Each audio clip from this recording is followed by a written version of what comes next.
Olá pessoal, boa noite. Devido aos problemas que nós tivemos aí com a questão do isolamento social, do Covid-19, a gente vai fazer essa aula que eu estou adiantando do segundo bimestre, para que vocês deem continuidade aos exercícios que foram feitos em aula.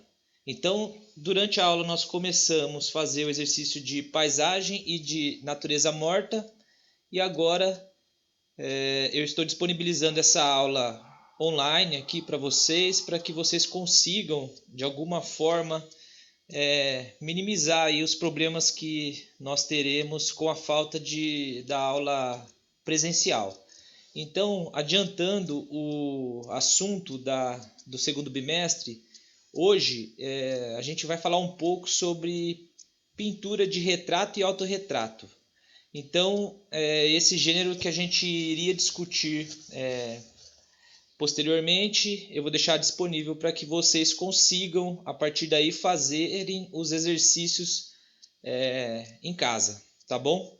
Então, para começar, a gente vai tratar então do autorretrato e do retrato, discutir algumas questões ligadas a mímese e subjetividade. Então, nessa apresentação, eu vou fazer uma análise das soluções plásticas entre os artistas de períodos distintos que eu escolhi para vocês, para apresentar aqui nesta aula. E a partir daí vocês terão um pouco mais de independência para trabalhar o próximo exercício prático, que seria pintar diretamente em uma tela o seu autorretrato, com a ajuda de um espelho portátil ou a partir de uma selfie, feita por vocês, obviamente, né? Então, esse trabalho seria feito em tinta acrílica ou óleo sobre tela, conforme a gente já tinha feito nos outros exercícios também, tanto no exercício de natureza morta, quanto no exercício de paisagem, tá bom? Então, começando a apresentação de hoje, nós temos a ideia do que seria retrato.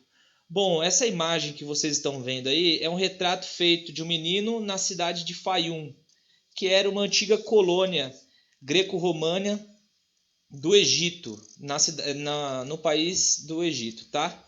Então essa imagem é do século II depois de Cristo e a técnica utilizada é uma encáustica sobre madeira. E o que seria essa encáustica? A encáustica basicamente é o trabalho com têmpera a partir de um veículo que seria a cera de abelha.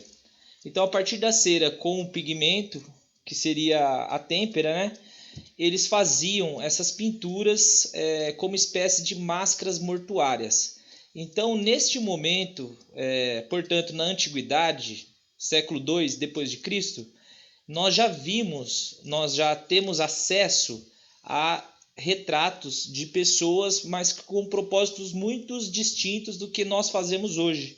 Por exemplo, nesse caso que é desse vilarejo de Fayum, esses retratistas eles faziam a pintura a partir de pessoas, né, que vinham em óbito, e então essas máscaras mortuárias eram feitas para colocar em cima da múmia. Quando eles mumificavam os seus entes queridos, eles faziam essa espécie de retrato, ou encomendavam esses retratos para que isso fosse junto para a tumba, junto com esses mortos.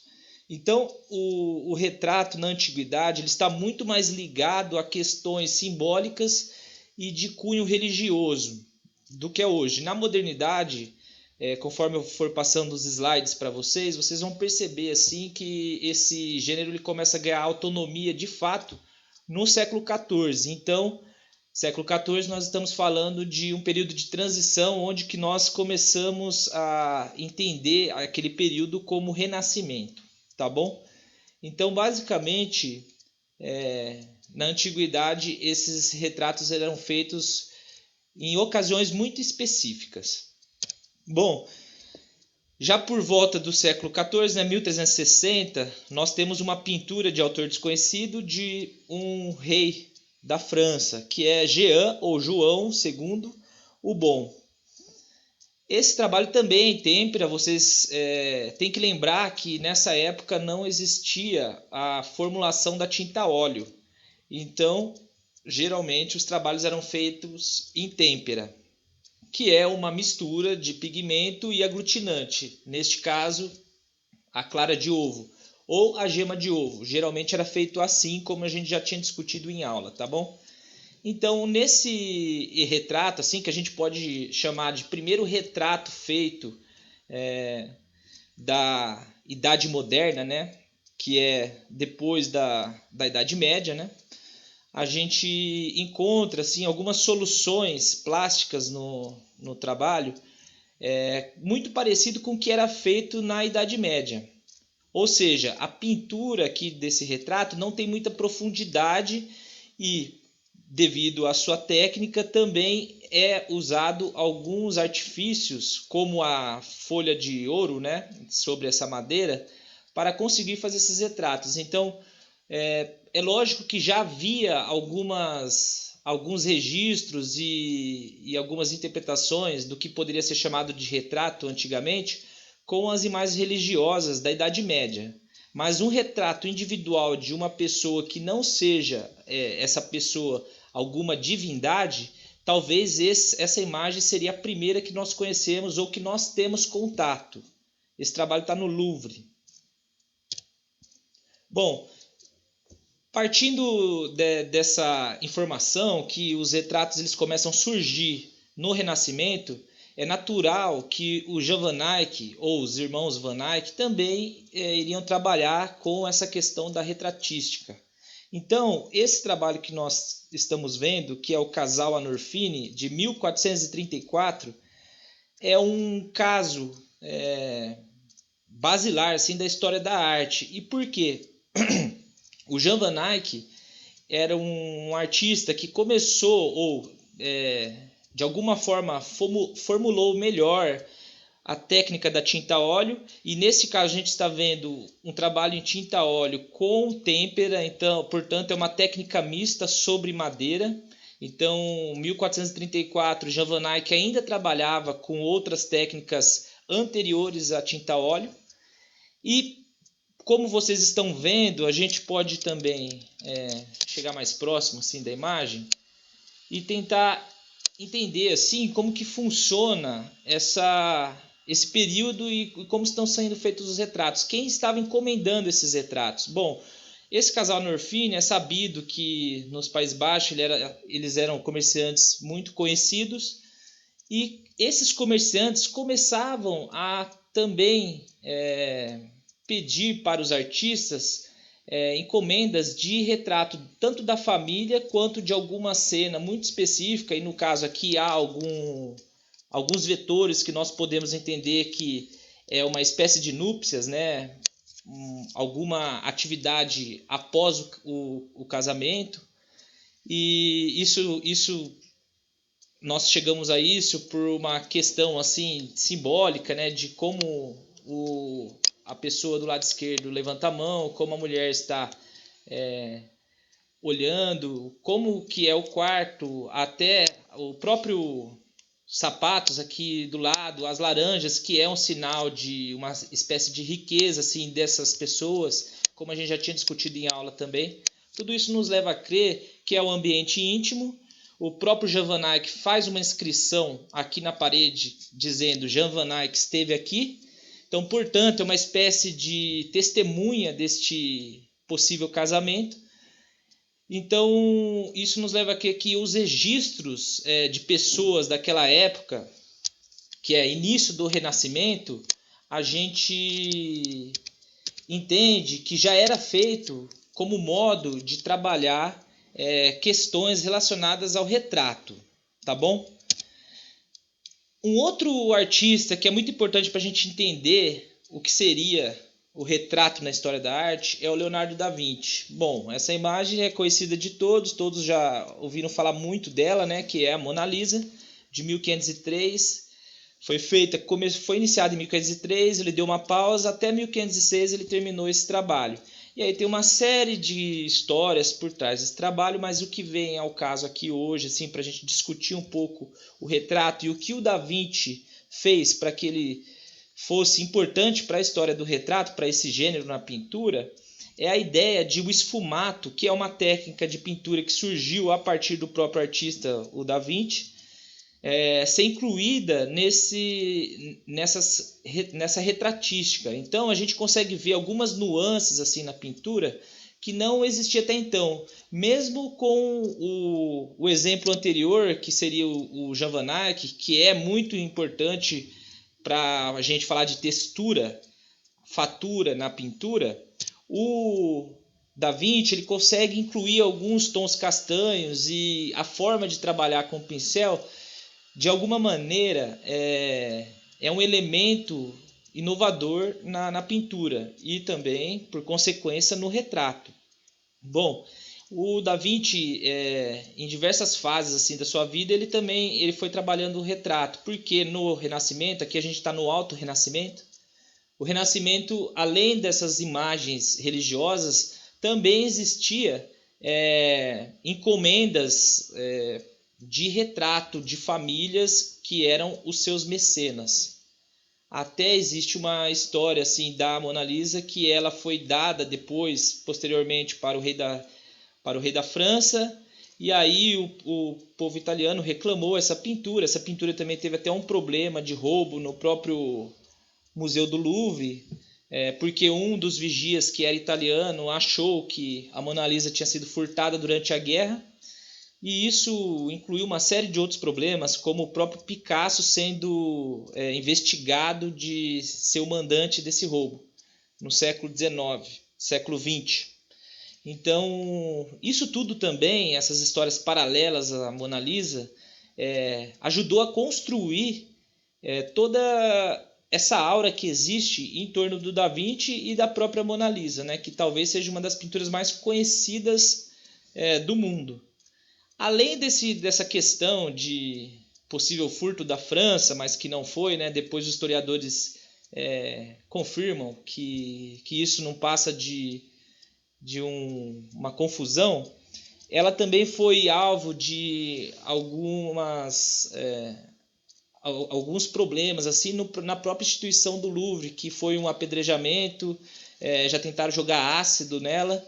A sorte é que quando jogaram ácido nessa pintura no século XIX para o XX, a sobrancelha que foi machucada assim da Mona Lisa, os restauradores do Louvre conseguiram retomar a pintura sem nenhum grande problema. Então ela tem pequenas marcas que é quase impossível de a gente ver, por exemplo, nessa projeção aqui, nessa imagem de computador.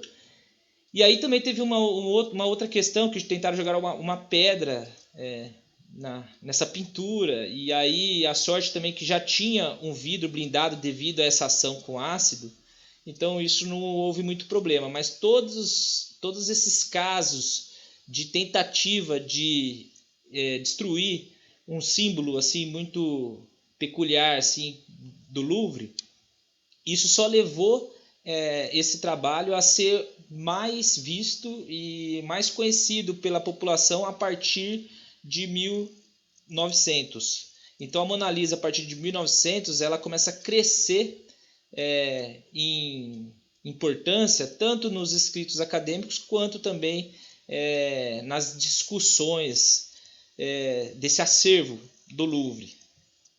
Bom, existe também uma outra pintura, que essa é um pouco menos conhecida, ela foi tomada a público, assim, o pessoal começou a ver essa pintura mais a partir de 2012, foi quando foi exposta no Museu do Prado.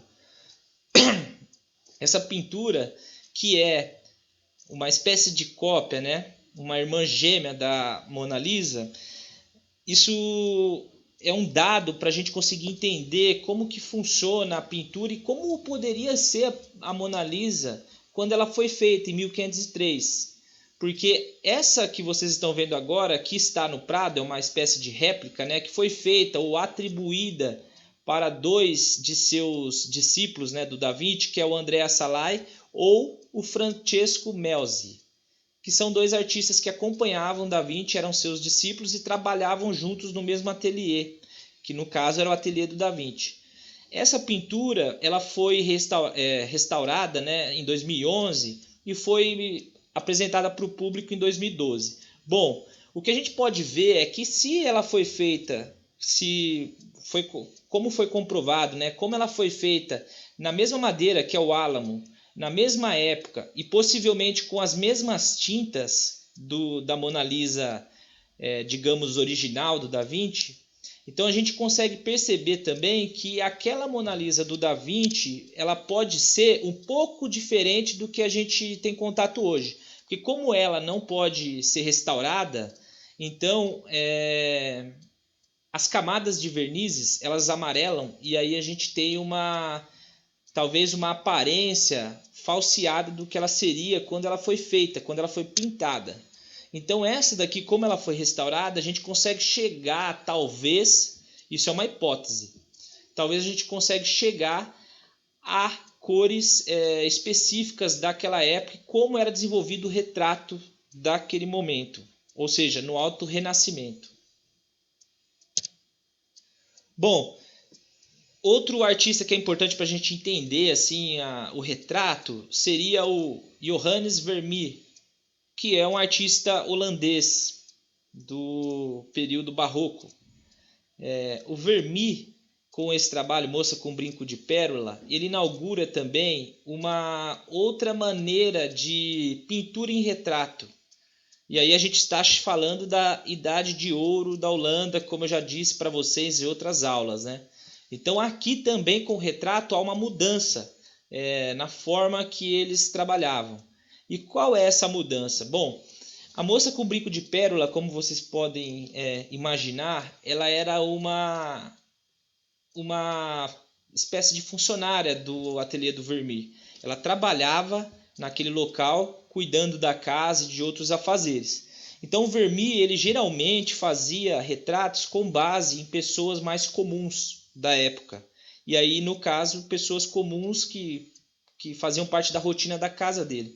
Então, esses holandeses que trabalhavam no século XVII, eles começam a fazer retratos, lógico, para comerciantes abastados, mas também para pessoas comuns. E o de retrato também, ele começa a ficar um pouco menor, né? Esse trabalho tem 44,5 por 39 centímetros, justamente para facilitar o transporte e as vendas daquela época. Vocês não podem esquecer que os holandeses daquela época eram os comerciantes talvez os mais fortes da Europa no momento. Então o acesso à obra de arte era facilitado pela própria dimensão. E também o tema era facilitado pelo próprio uso de cenas mais comuns, de pessoas comuns. Então aqui também a gente tem um outro exemplo desse caso, que hoje nós chamamos de Trone, que eram pintores que faziam esses retratos, como Vermeer, em tamanho reduzido e às vezes com alguns temas até cômicos ou de rotina diária mesmo. Às vezes também essas pinturas eram feitas apenas para demonstrar um certo virtuosismo de como a gente consegue uma expressividade e uma retratação assim do fato que nós estamos pintando, demonstrando uma habilidade do pintor. Então, Trone geralmente é visto na pintura como pinturas pequenas, geralmente de retratos, com cenas mais ou menos banais e que demonstra de alguma forma o virtuosismo desse artista. Então, nesse caso, a gente temos um trabalho do Jos van Kruisbeck, que é o Fumante, de 1635.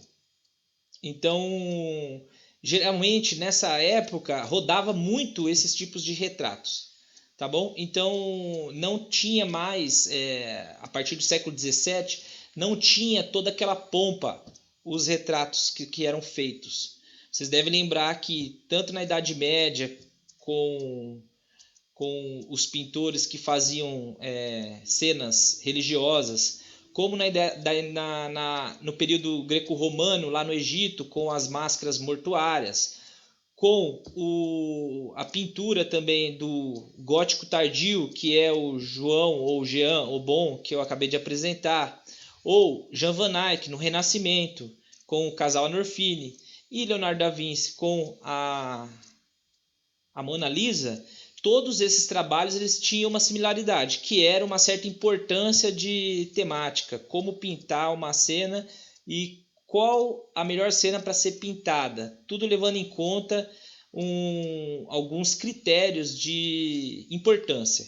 Aqui no século XVII, com tanto Vermeer, que é a moça com brinco de pérolas, quanto com Kreisbeck, isso que acontece essas cenas elas são um pouco mais o padrão de importância assim para o que vai ser pintado começa a ser um pouco mais diminuto. As pessoas começam, os artistas, né, começam a pintar coisas mais banais, como aconteceu também com os outros gêneros. Bom, já no século XVI,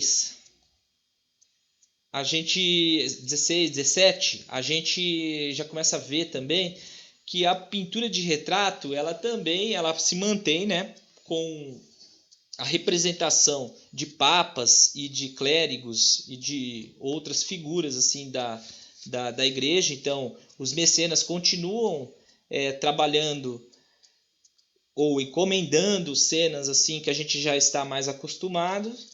E o Velázquez é um dos artistas, assim, o Velázquez é um pintor espanhol e ele é um dos artistas da corte espanhola, né? E depois ele vai pintar para o papado, no caso, o Papa Inocêncio X, né? Em 1650, e aí ele faz esse tipo de retrato em óleo que há um certo trabalho assim com elementos tanto psicológicos da própria figura do Papa e com elementos de cor. O Velázquez foi muito conhecido por levar para frente assim as descobertas do Caravaggio no período pré-barroco, né, um período maneirista. Então Velázquez, após Caravaggio, ele continua com essa pesquisa de castanhos, de elementos dramáticos na imagem, e isso fazendo um retrato de um papa, a gente consegue perceber quase que condições psíquicas do retratado. E seguindo essa linha também, a gente consegue ver um trabalho mais contemporâneo, mais atual, do Francis Bacon, de 1953, que é uma espécie de releitura de retratos. Então, o que a gente está vendo aqui é uma releitura do próprio Velázquez, né? Da pintura do Velázquez que nós vimos anteriormente. E o Francis Bacon, artista que nós podemos chamar até de contemporâneo, né? Porque ele viveu até 92. O Francis Bacon ele tem um trabalho mais expressivo, ele tem uma pesquisa do próprio borrão incidido na tela. E a partir desse método de pintura, ele consegue também imprimir algumas condições psíquicas do que ele está vendo, né? Então aqui, nesse caso, de modo mais exagerado do que o Velázquez, ele consegue colocar o Papa em um trono que está se dissipando e, ao mesmo tempo, a própria figura está numa espécie de exaltação, né? De quase um grito, muito parecido com o grito do próprio Munch, né? Um artista expressionista norueguês. Vale a pena dar uma olhada também nesse trabalho. Bom, esse trabalho é muito importante assim porque o Francis Bacon, além deste, é lógico, né, ele fez outros retratos e sempre explorando essas condições mais psíquicas que a pintura pode nos dar e que o retrato também pode nos dar. Então são formas de pensar e construir um retrato a partir do borrão, do respingo e de algumas camadas que nos levam a ter algumas sensações de frente para essa pintura que nós não teríamos se essa pintura fosse feita de modo mais suave. Então essa também é uma frente de trabalho que a gente pode perceber na ideia de retrato na história da arte. Bom, uma outra via também de pintura, notem vocês, pessoal, que o Francis Bacon ele vem anterior mas ele é contemporâneo a gente. E o Rembrandt, que é este artista, ele é quase contemporâneo do Vermeer. Eles estão quase que na mesma época e no mesmo local lá na Holanda produzindo. O Rembrandt já era um artista mais conceituado assim no início de sua carreira. Bom, o Rembrandt, o que ele fez com retrato, talvez seja o pintor que mais trabalhou com retratos durante sua vida e mais autorretratos. Ele fez o seu autorretrato desde muito novo, como estudante assim de pintura, até o último ano da sua vida praticamente. Então talvez seja o pintor que tenha mais autorretratos na história da arte. Então seria um artista muito importante para vocês tomarem contato para conseguirem fazer esse exercício proposto em aula, tá bom? Qual é a questão aqui no Rembrandt e o que ele coloca? Bom, é um pintor que trabalha também com tons castanhos, mas aqui ele tem uma carga na sua pintura que nós não víamos antes do período barroco, que são essas pinceladas, essas marcas de pincéis na pintura. E quanto mais áreas, aonde que estão as áreas claras, mais nós vemos camadas de cor e de tinta. Então ele trabalhava com a espessura para também conseguir indicar uma certa luminosidade. Então o Rembrandt, por exemplo, em tons mais escuros, por exemplo, o fundo aqui, a gente quase vê o fundo da tela mesmo. Então as partes escuras ele trabalhava com pouca tinta. E as partes claras ele trabalhava com mais carga de tinta. Isso aqui também a gente vai ver na pintura contemporânea com Lucian Freud, que é o artista que a gente vai discutir agora.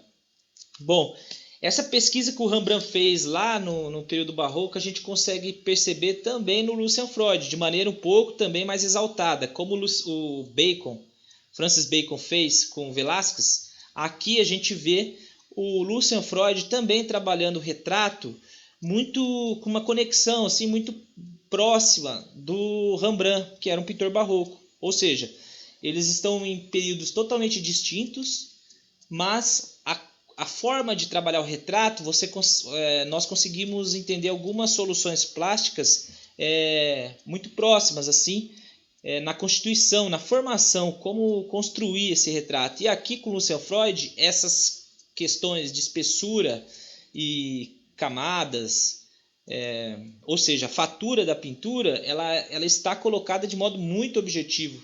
Então, em quase toda a pintura a gente consegue ver essas pinceladas com uma carga assim muito presente de tinta a óleo, inclusive até nas partes escuras, que o Rembrandt já não fazia, que ele faz, né? Então a Rainha Elizabeth II, ela foi retratada praticamente com muita espessura de tinta. Então, nesse caso aqui, a gente vê uma maneira de revisitar determinado estilo, assim, que seria do Rembrandt, com cores totalmente distintas, mas a volumetria e como chegar em determinadas regiões, assim, na pintura, muito próximas. Então, a gente consegue fazer algumas comparações por similaridades e também por diferenciações, tá bom? Então, aqui nessa outra imagem vocês conseguem ver, eu já apresentei isso para vocês, eu acho que na primeira aula, mas bom, aqui vocês conseguem ver o tamanho desse trabalho, né? Uma pintura muito pequena, ela tem 23,5 por 15,2 centímetros, então talvez seja o retrato de um rei ou rainha menor da história da arte também. Então isso daqui também é uma prova de importância, né? O tamanho da pintura também não guarda nenhuma correspondência com a importância da figura retratada. Então, não necessariamente a história da arte acompanha assim a escala do tamanho assim do que você vai pintar com a importância do que é pintado. Então, aqui tem um exemplo que dá para fazer coisas boas, né? Coisas grandes, né? Uma pintura com uma carga forte, assim, né? Que tem uma certa expressividade num suporte muito pequeno, um suporte quase que de bolso, né, para carregar por aí. Então o Lucian Freud ele fez essa contribuição para o retrato com uma pintura muito pequena.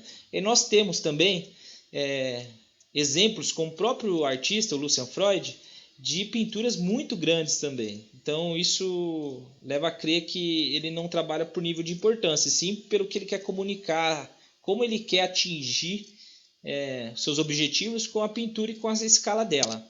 Então aqui, que é um outro exemplo assim do Lucian Freud, que ele fez uma pintura bem maior, né? Ela tem 1,51 por 2,19, que é uma modelo, né? Uma amiga dele, modelo, que deitou no sofá do ateliê dele e ele fez essa pintura. Então é um tema muito banal, banal no sentido, nada na composição nos faz crer que ele está pintando algo para ser exaltado no sentido de rei, rainha ou algo do tipo, e sim representar com naturalidade pessoas comuns em sofás comuns e em lugares comuns também, né? Então isso também é reforçado até pela própria composição. O sofá, se vocês perceberem, ele nem está de modo centralizado, ele está meio torto. A modelo também acabou dormindo na sessão e ele achou mais interessante a pintura desse fato e não de uma pose assim bem colocada. Então isso tudo leva a crer que o artista ele não está nesse momento, né, que a gente está aqui em 95, né? Ele não está nesse momento preocupado com uma certa luxúria na própria pintura. Ele está mais preocupado em pintar coisas que ele tem mais intimidade, ou seja, os seus amigos, suas amigas modelos, o seu cachorro, o seu sofá, a região do seu ateliê. E todas as pinturas do Lucian Freud ele segue esse passo, né? Ele não pinta geralmente pessoas que ele desconheça, ele sempre pinta amigos. Então isso é quase que um estudo assim de personalidade de cada um e como a gente consegue descrever através da pintura algo que nos é íntimo. Então essa é a maneira que o Lucian Freud encontrou dentro do retrato para vincular esse conhecimento que ele adquire na própria pintura, fazendo a própria pintura. Bom, aqui tem uma imagem para vocês terem noção da escala, da modelo e da própria pintura, né? É uma pintura em tamanho, praticamente em tamanho real, e a modelo também, que é uma grande amiga, era uma grande amiga do Lucian Freud.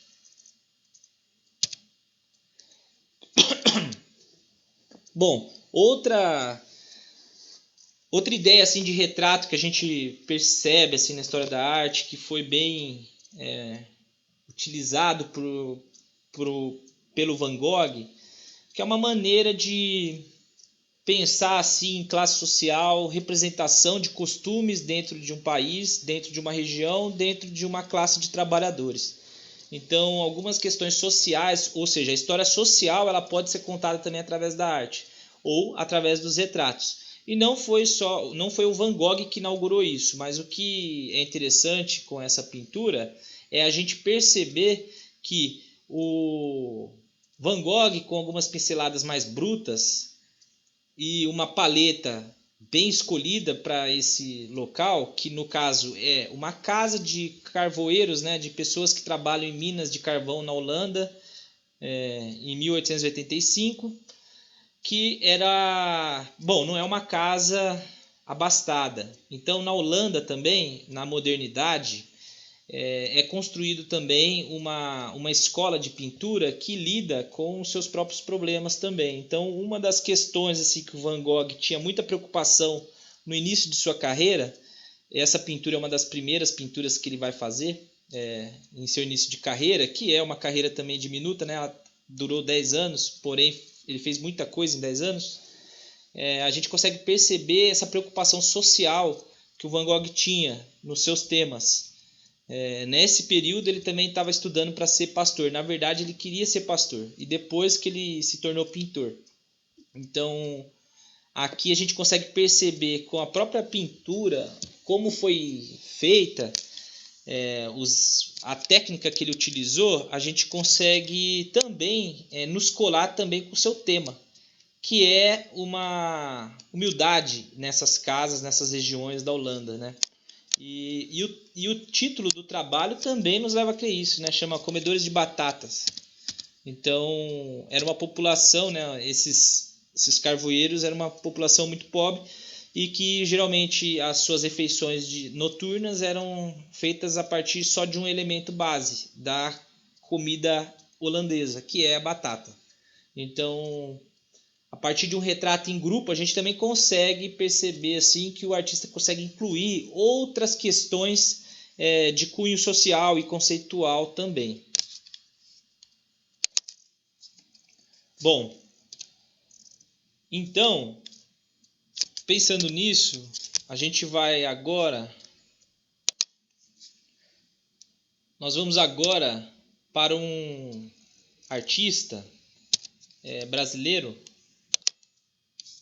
que se chama Almeida Júnior.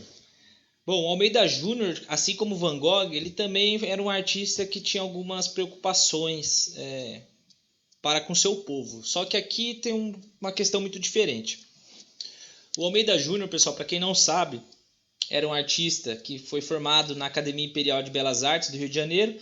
E aí, depois que ele se formou, ele voltou para o interior, que na sua cidade natal, que é Itu.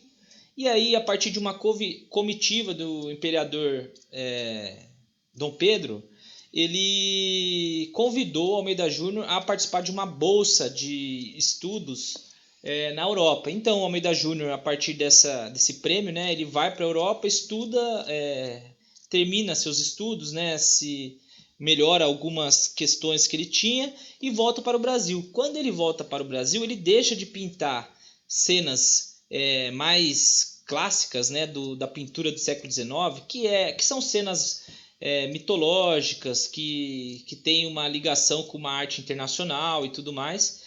E aí ele começa a pesquisar e a estudar o seu próprio contexto. Então, como ele era de Itu, ele começa a fazer pinturas de cenas mais cotidianas, como o próprio Van Gogh fez também. Então, aqui nesse caso, uma pintura de 1893, que é o Caipira Picando Fumo. Esse trabalho vocês podem ver ao vivo, né, na Pinacoteca do Estado, assim que der, né? E é um tipo de pintura que está mais ligada a tradições do caipira paulista. Então, nesse caso, a gente consegue perceber assim que tem algumas similaridades com o que o Van Gogh estava pensando também no momento na Holanda, com os comedores de batata. Aqui é uma pintura brasileira de um caipira picando fumo, que é uma coisa muito comum naquela época, né, no século XIX, em casas de pau a pique e de caipiras, né? Esse era um costume diário. Então, o Almeida Júnior, ao invés de pintar cenas ou coisas ligadas à pintura europeia, ele começa a desenvolver um motivo muito próprio da gente, que é a própria ideia, uma identidade nacional. Talvez seja o pintor que inicia assim, uma representação do que a gente é de fato naquela época. Bom, aqui nós temos um outro exemplo, que é uma pintura do Manet. Então, bom, Manet foi um dos precursores do impressionismo, né? Ele e outros deram início ao que nós hoje chamamos impressionismo. E aqui nós temos uma pintura que chama Olympiade, 1863. Foi um retrato, né, de uma mulher nua. E Olympia, na França, naquela época, né, no século XIX, Olympia era sinônimo de prostituta. Então, a maneira que o Manet pintou essa prostituta recebendo um presente, né, de alguma pessoa, algum homem, fatalmente, né, a gente percebe também o que ocorreu com a própria rejeição disso naquela época, no século XIX. Essa pintura ela foi exposta em um salão na França e ela foi recusada. E recusada por quê? Não é por causa da nudez. aí que está uma questão, porque antes mesmo dessa pintura existir, vir ao mundo, nós tínhamos outros exemplos, por exemplo, Giorgione, que no caso aqui a Vênus Adormecida, 1508 a 10, né, ele fez essa pintura. Bom, Giorgione fez isso no Renascimento. Tiziano, também muito próximo da pintura de Giorgione, também fez a mesma posição feminina, com o mesmo nu, a representação de um nu, e ela também não foi rejeitada. A questão não é da sua época aqui, porque a nudez ela sempre foi colocada na história da arte. Então, o problema do Manet ser rejeitado nesse salão, essa pintura quase foi rasgada. A questão é justamente utilizar o mesmo posicionamento de uma pintura mitológica, né, que é no caso a Vênus, só que dá o nome da Vênus para uma mulher comum do século XIX e ainda com o título Olimpiar e ainda nos olhando assim nos olhos. Isso era uma espécie de desafio assim para a burguesia local.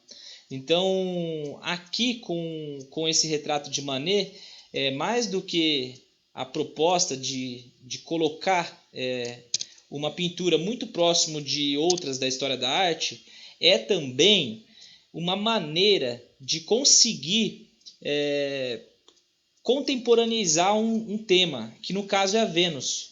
Uma Vênus no século XIX, então, segundo Manet, poderia ser sim uma Olimpiá.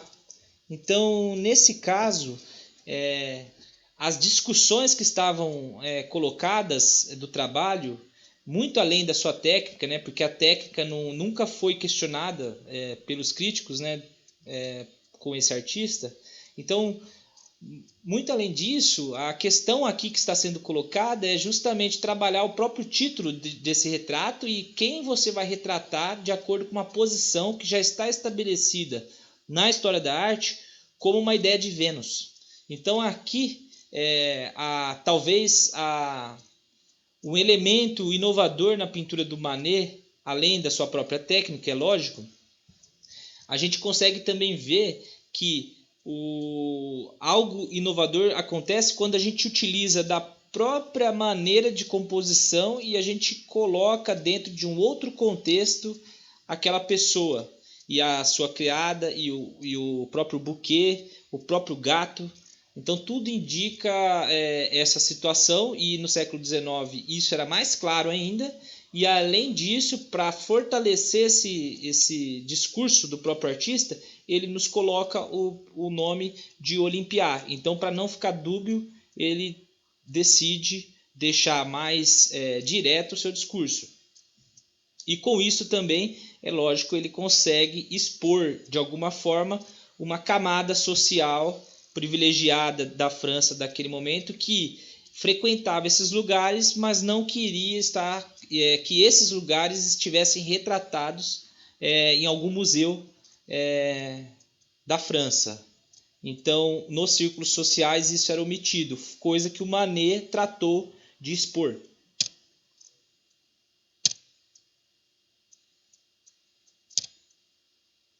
Bom, outro artista que trabalha também essas questões e vai um pouco mais a fundo, se a gente pensar em elementos de forma e cor, ou seja, uma decomposição total assim do realismo, né, da naturalidade que determinada cena deveria ter, é o Pablo Picasso.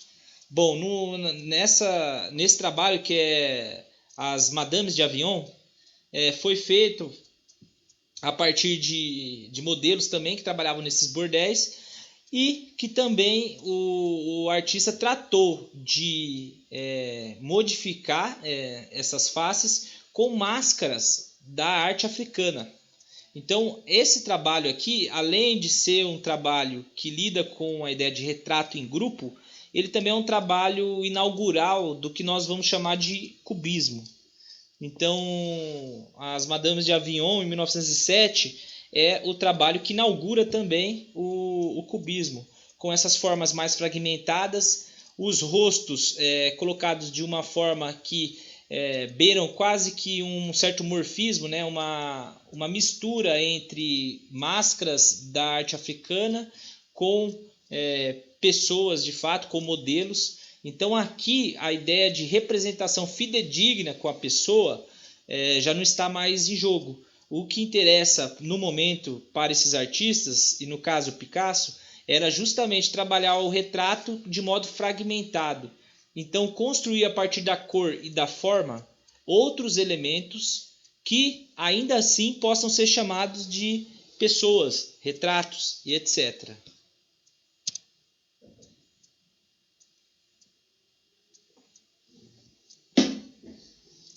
Bom, dando continuidade, um outro artista que vai pensar que é contemporâneo ao próprio Picasso e que vai pensar também muito o retrato é o Modigliani, que é um artista italiano.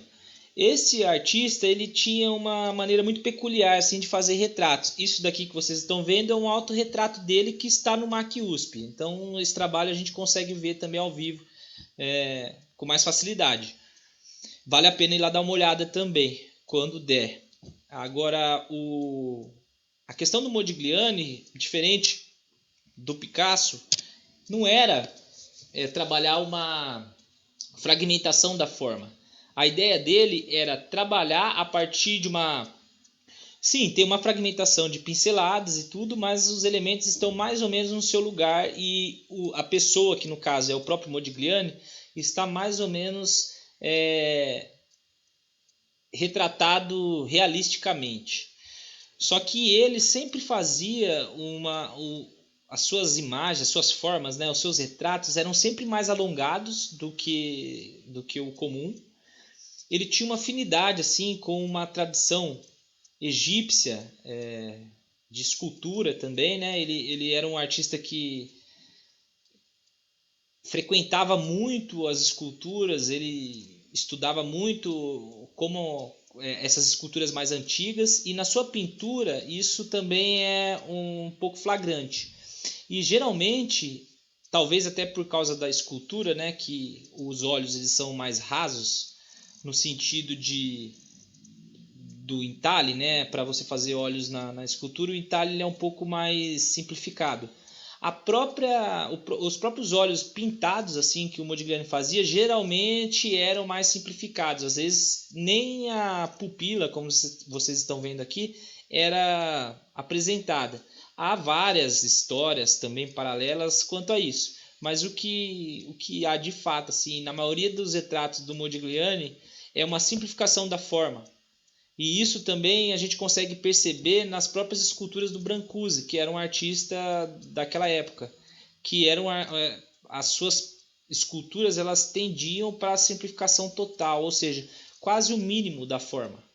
E a partir daí consegue uma espécie de potência assim na imagem. O Modigliani ele ia para esse caminho no retrato, ele tentava simplificar a seu modo esses retratos e também os seus próprios autorretratos, como é o caso aqui.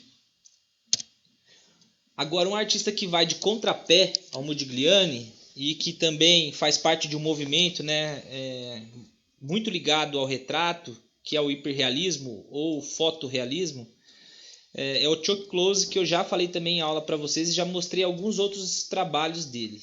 Bom, nesse caso aqui, nessa aula, a gente consegue perceber que, muito diferente dos seus antecessores, assim, o Chuck Close está muito preocupado com a fotografia e como a ideia de uma pintura parecer uma fotografia pode fazer sentido e pode ter força, né? Porque talvez uma fotografia de 2,70 m por 2,12 tenha a mesma potência, mas talvez uma pintura desse tamanho, parecendo uma fotografia, ganhe algumas camadas, algumas questões subjetivas mais fortes do que a própria fotografia. Não que a fotografia, pessoal, seja um dispositivo ruim para fazer retrato. Pelo contrário, ela é muito boa. Tanto é que o Chuck Close ele utiliza da fotografia para fazer suas pinturas. A questão é que quando uma pintura é feita a partir de uma fotografia e ela quer ser confundida com uma fotografia, ela ganha alguns elementos que na própria fotografia, no registro que o Chuck Close fez dele mesmo, ou seja, uma selfie, talvez não esteja contido.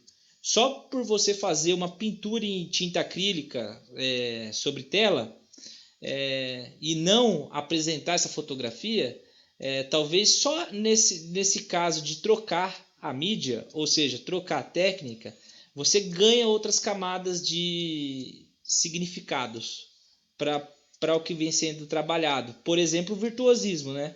Se a gente fala que isso é uma fotografia, nenhuma pessoa vai falar, nossa, o fotógrafo é um virtuoso.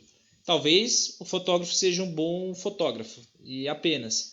Agora, aqui, como pintura, a gente já consegue discutir o próprio virtuosismo, o trabalho com a técnica, como ele conseguiu fazer tudo isso, qual é o esmero, olha o tempo que ele demorou para fazer isso, por que ele demorou para fazer isso, quanto tempo ele demorou e por que se ele já tinha uma foto disso. Então, tudo isso são questões para a gente pensar quando a gente vê um retrato hiperrealista. O Ultra Close, ele fazia fotos, né?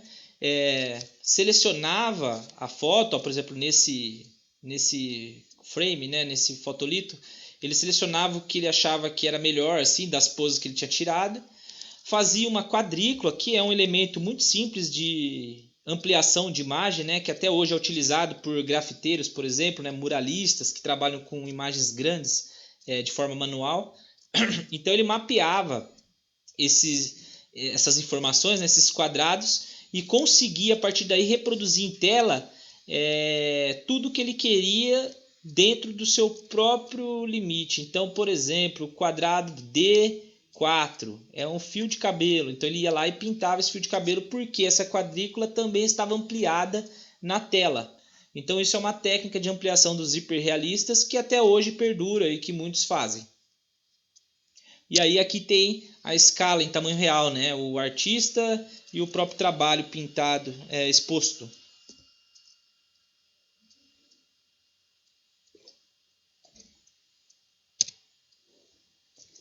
Bom, e aí como último trabalho assim para apresentar para vocês sobre essa variedade assim de frentes de como a gente pode construir um retrato ou um autorretrato, nós não poderíamos deixar de falar da Frida Kahlo, que era uma artista que, junto com Rembrandt, talvez, pelo menos no século XX, talvez é a artista que mais fez retratos, né?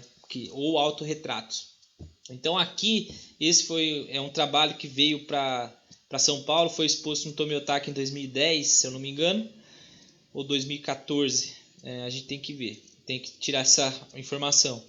Mas é um trabalho chamado Autorretrato como Terruana, Diego e Meu Pensamento, 1943, o trabalho é. Então aqui a gente vê uma solução simples e ao mesmo tempo muito eficaz de como fazer um retrato e como construir esse retrato a partir de símbolos. Então, por exemplo, a Frida Kahlo, que era uma pintora tida como surrealista, né? Uma mexicana, como ela conseguia trabalhar com elementos tanto fidedignos, né? Que é um caso assim, a imagem dela é muito parecida com o real, e ao mesmo tempo construir dentro desse próprio retrato a imagem de um personagem também da história da arte, que é o Diego Rivera, né? Que também foi um artista muralista mexicano. Como colocar isso como pensamento, ou seja, um objeto de pensamento dela, nesse caso, nessa pintura, era o próprio Diego. E como apresentar isso em pintura? Ela fez uma espécie de maquiagem surrealista, né? Ou uma tatuagem na própria testa, provando que, ou indicando que o Diego estaria em seus pensamentos naquele momento. Então, ao mesmo tempo que ela está falando que está pensando no Diego, ela utiliza de uma metáfora ou de um próprio uso de uma espécie de tatuagem na testa para comunicar isso também. Então, e a própria trama que se cria em volta dessa testa, assim, fazendo com que o rosto dela seja um elemento central, trabalhando em uma certa harmonia de cor e algo mais delicado para conseguir fazer com que o rosto seja o elemento principal, Além disso, a própria tatuagem impressa nesse rosto, né, ou a própria imagem do Diego na face da Frida Kahlo, também fortalece todas essas sensações que nós podemos ter de um de um retrato mais psíquico, né? Além de ser realista, ele também é algo extremamente psicológico, né? Tem algumas questões mais ligadas aos anseios e ao pensamento da própria artista. Então aqui nada é abstrato, mas ao mesmo tempo a comunicação é um pouco subjetiva. Então, com elementos realistas, a gente consegue também trabalhar elementos figurativos, ou seja lá o que vocês quiserem fazer. A gente também consegue trabalhar com questões subjetivas do próprio retrato ou autorretrato. Então, a gente pode seguir uma linha mais subjetiva, como é o caso da Frida. A gente pode seguir uma linha mais racional de representação, como também é o caso da Frida aqui. E a gente também pode seguir uma linha mais abstrata ou subjetiva, que nós também conseguimos ver nesse exemplo. Então, diante de todos os artistas que eu passei aqui para vocês terem contato assim, com alguns artistas que fizeram parte desse gênero de pintura, vocês conseguem talvez trabalhar com um retrato de forma mais palpável. Então a ideia, pessoal, é a gente começar a fazer autorretratos, né, a partir de agora, mas não ficar muito ligado a só uma questão de representação. Vocês também podem fazer uma representação expressiva de determinada coisa. Ou seja, como eu vou me apresentar, como eu vou pintar eu mesmo e como isso será honesto. Então, será que é honesto eu pintar quadradinho por quadradinho como Chuck Close? Então, ter uma ideia racional da minha imagem? Ou eu posso também pensar em questões ou elementos que dão a entender a minha personalidade, que também é um autorretrato. Então, como a gente vai lidar com isso? Então, essa é a questão que eu coloco para vocês pensarem e para vocês começarem a pintura, tá bom? Então, para terminar aqui a minha apresentação, eu gostaria de mostrar o que seria então esse exercício, né? Que é um autorretrato. A data de entrega é para o dia 13 de abril, que seria o último dia de avaliação, tanto quanto os outros exercícios, e depois eu vou explicar melhor, vou colocar na plataforma o que a gente pretende, né? Como a gente vai fazer essas avaliações. E, bom, esse exercício, pessoal, então tentar trabalhar diretamente na tela, fazer um autorretrato com a ajuda de um espelho portátil, ou seja, vocês vendo a própria imagem de si, né? Ou a partir de um retrato fotográfico, que seria uma selfie, que vocês também têm muita intimidade com isso. Então, pode ser tanto uma selfie ou pode ser a partir do espelho portátil, você olhando para você mesmo. Isso também muda. Como você quer trabalhar, olhando para o espelho é uma maneira, olhando para uma foto é uma outra maneira de trabalho. E não escolher a maneira mais simples ou mais fácil. É tentar escolher uma maneira que vocês consigam se desafiar e tentar trabalhar da melhor forma. E a técnica também escolhida pode seguir da mesma forma que a gente já tinha trabalhado em sala, que é a tinta acrílica ou a tinta a óleo. E os critérios de avaliação também já foram discutidos em aula presencial, pessoal, que é a originalidade e expressão artística como um todo. Nesse caso, eu estou falando de desenvolvimento e abordagem da técnica ao seu trabalho, ou seja, como você desenvolveu aquilo, como você fazia, como você faz hoje, qual foi a sua evolução e como você contextualizou essa evolução no seu próprio trabalho, como você comunicou isso. Então aí seria a apresentação do tema e a qualidade técnica da obra adequado ao que foi produzido. Ou seja, aquela conversa que nós tivemos. O respingo pode ser bom em determinada situação, o borrão pode ser bom em determinada situação, às vezes em outro tipo de pintura não é bom. Então, de acordo com como você trabalha, aí a gente vai discutir o que é essa adequação técnica? É o contexto que você cria, a lógica que você cria para sua própria pintura, tá bom? Então, pessoal, vou encerrando, né, essa aula para vocês começarem a fazer esse exercício. Qualquer dúvidas que vocês tiverem, vocês acessem a plataforma do Google Classroom, me mandem recados, ou vocês me mandem alguma mensagem ou foto do trabalho em andamento por WhatsApp, que eu posso responder também, ou pelo meu e-mail pessoal, que está aí na tela, tá bom? Então, qualquer questão que vocês tiverem, vocês me mandem, tá bom? Então, eu vou publicar essa aula e depois eu vou publicar também o que seria, como vai ser a entrega, como vai ser feito os exercícios. E para quem deixou trabalhos em sala de aula, a gente também vai pensar numa outra viabilidade de apresentação que eu vou colocar após essa aula. Tá bom, pessoal?